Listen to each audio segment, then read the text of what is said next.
Welcome back, guys, to Ajit Creationism. I'm Ajit Laetis here with our sixth installment in the Divine Emergence Part 1 series of my healing journey.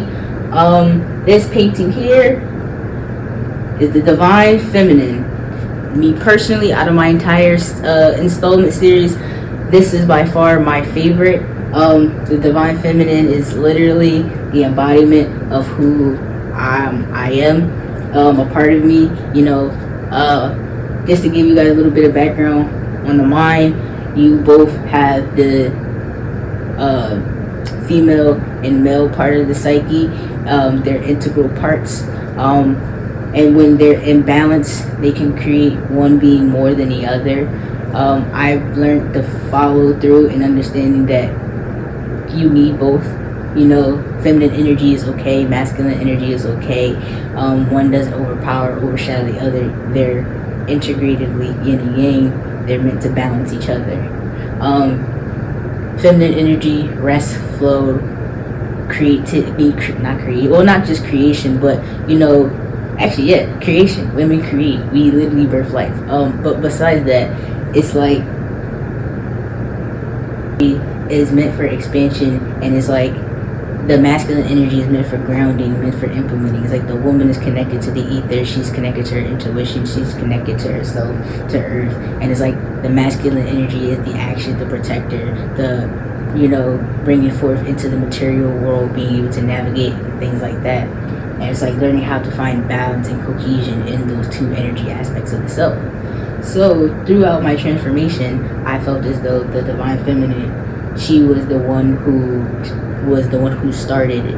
I had went through something, and she basically it felt like she was dormant, and then she came out to heal, to protect, to like soften, and to reparent the inner child. Like she was the first one of my energy sources to like really like show in itself. And it was like what I learned from her was that she's a lot of things. She's powerful, she's fierce, she's soft, she's funny. She's very nurturing, she's very caring, but it's like she also has the other side to her where she's just like, don't play with me. And it's like I love that balance, that duality. That's like women have always been seen in like history and society as like, to be small, to be meek, to be docile. And it's like, no, the inner feminine strength is balancing herself, being rooted, being grounded. And it's like this painting literally encapsulates that. If you guys know in Hinduism of Shakti, she is the feminine deity that represents feminine fierceness, feminine strength and power, and just being unstoppable, being capable of everything. But in order to have that, you must have balance in the self. You must not know, it's called there's called the Divine Feminine. There's also the wounded feminine, who acts and uses her powers out of degradation instead of enlightenment, instead of to better herself. And it's like in the painting, I have different things to represent.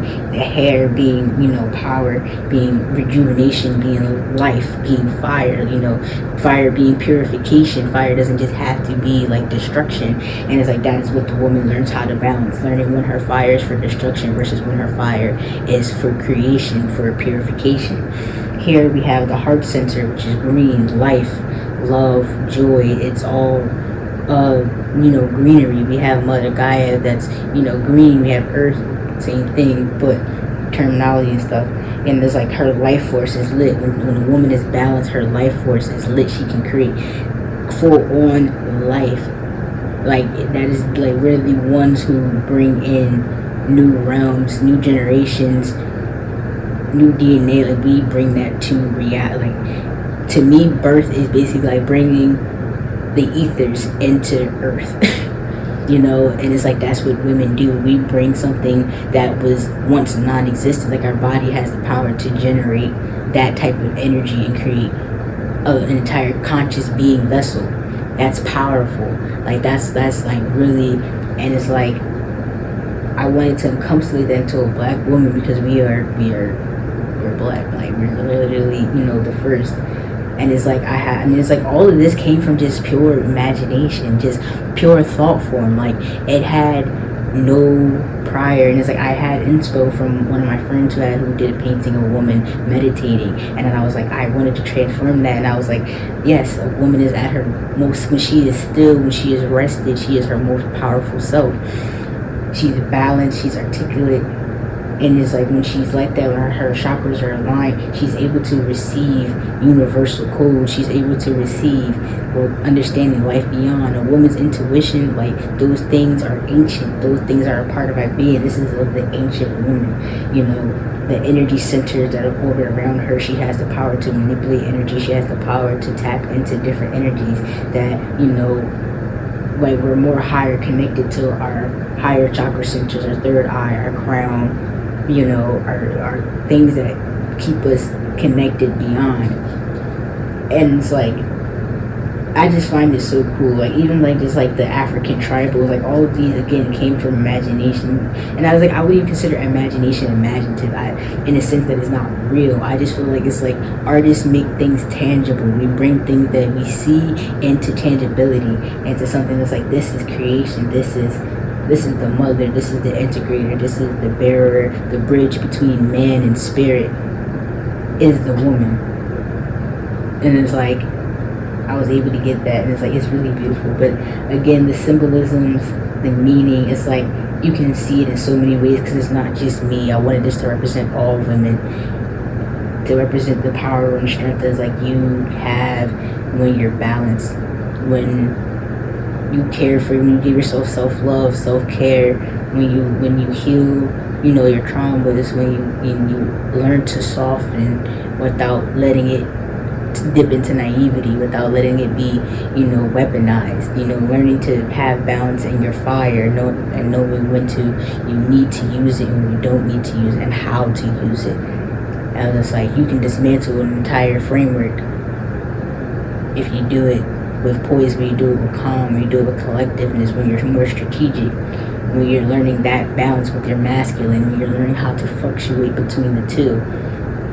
And it's like, yeah, and so again, like, it's literally, the woman is the cosmos. Like, she empowers the cosmos. And I actually have an entire poem on her too, which I will do a separate video on while she's with me.